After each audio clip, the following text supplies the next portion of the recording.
So, as opposed to most goods, vaccines, certainly when I got my vaccine a couple days ago, it benefits me. So now I have a lower chance of contracting COVID. But it also benefits others when I get vaccinated because it prevents me spreading the disease to others. And the social benefit could be as large as the private benefit, or even larger. And so customers aren't going to pay for that. And so it's turned out that governments are really taking over the market for vaccines, and they do most of the payments. They're through government and nonprofit funding mechanisms. So one of the issues then is that the governments are worried that private markets weren't going to provide enough revenue. So the government stepped in. The issue is, are governments willing to pay the social value of these products? And so what tends to happen is that there's a price cap that could limit how lucrative the market is. And so that could actually dull incentives to develop vaccines.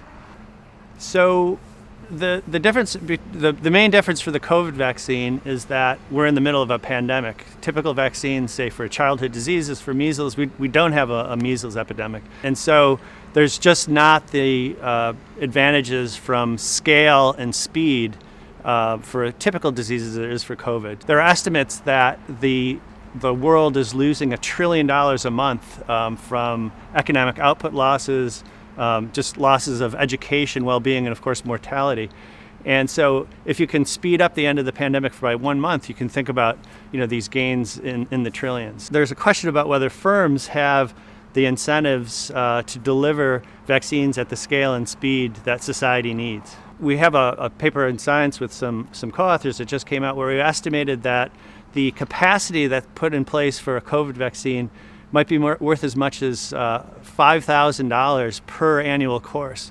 Now, if you look at the prices that are being offered for COVID vaccines for a course, they vary between $6 and $40. So there's just orders of magnitude gap between what firms are earning and what the social benefit is. And there's another problem, and that is that for fixed prices, firms earn the same revenue whether they say vaccinate everybody in 1 month, which takes a lot of capacity, or whether they build less capacity and they end up taking 12 months to do the vaccination. The firms are going to earn the same amount at fixed prices.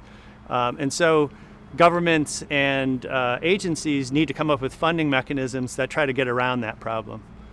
So in that same science paper I was referring to, we also estimate what the value of additional capacity might be, even if it takes, say, 3 or 6 months for new capacity to come online. And so, of course, it won't produce benefits for that amount of time. And we already have some capacity, so this would be just marginal capacity added on top of that. Even still, we estimate it would be worth something like $1,000 per annual course. So there would be huge benefits from additional capacity.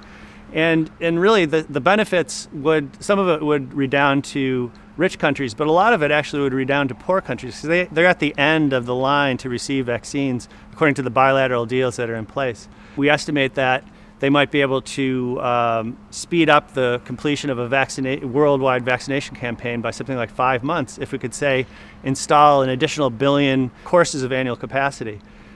So there's certainly scope for additional investment in capacity.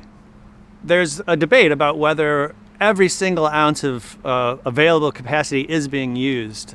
It's possible, but given the huge benefits, I don't think we should just rest on the assumption. So one thought is to have governments and agencies offer bids and say, we're interested in procuring additional capacity and seeing if firms step up to provide that. We just saw that certain manufacturing firms that had idle capacity we're able to repurpose it for existing vaccines, so maybe there's more of that in the world that's available.